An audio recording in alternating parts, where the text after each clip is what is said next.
থেমে দরকার, নাহলে পরবর্তী প্রজন্মের আগে হয়তো এই নৃত্যশৈলী হবে না। আর এই নৃত্যশৈলী পরবর্তী প্রজন্মে না যায় তাহলে কোথাও যেন থেমে যাবে। এটা কিন্তু বহু পুরনো ধারা। তো সবাইকে অশেষ ধন্যবাদ।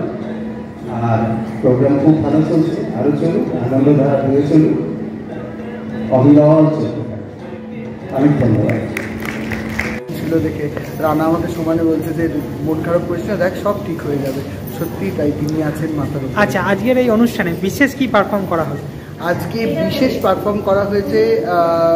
আমাদের দর্শকরা প্রত্যেকেই জানে আমরা চেষ্টা করি কিছু না কিছু মাইথোলজিক্যাল জিনিসপত্র নিয়ে কাজ করতে, কারণ মাইথোলজিক্যাল বা এই যে আমাদের নিজেদের যে সংস্কৃতি, সেই সংস্কৃতিটাই আজকে হারিয়ে যেতে চলেছে। বাচ্চাদের সেই ছোট ছোট মূল্যবোধগুলো হারিয়ে যেতে চলেছে।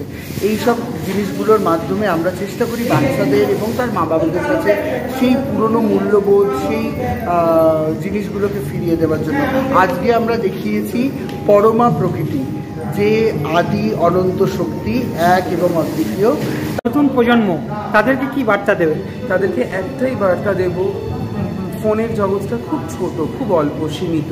হ্যাঁ, বইয়ের জগৎ ঢোকো, বই পড়ো, মানুষের সাথে ভালো ব্যবহার করো, এবং শিল্পী হও, খেলোয়াড় হও, সেটা আলাদা ব্যাপার। সবার আগে ভালো মানুষ হও, যেটা সব থেকে বেশি দরকার। Thank you.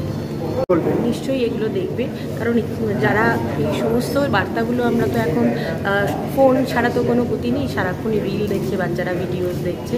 তো এইগুলো করলে পরে অ্যাটলিস্ট ওরা প্র্যাকটিক্যালি হাতে পায়ে করতে পারবে, তো তখন ওদের কিন্তু জানার ইচ্ছেটা আরও বেশি বাড়বে।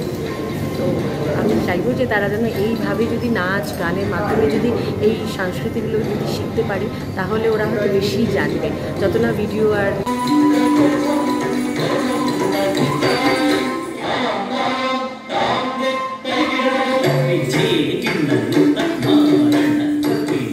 বাড়াইলেন কর্মে গুণে আপনার দর।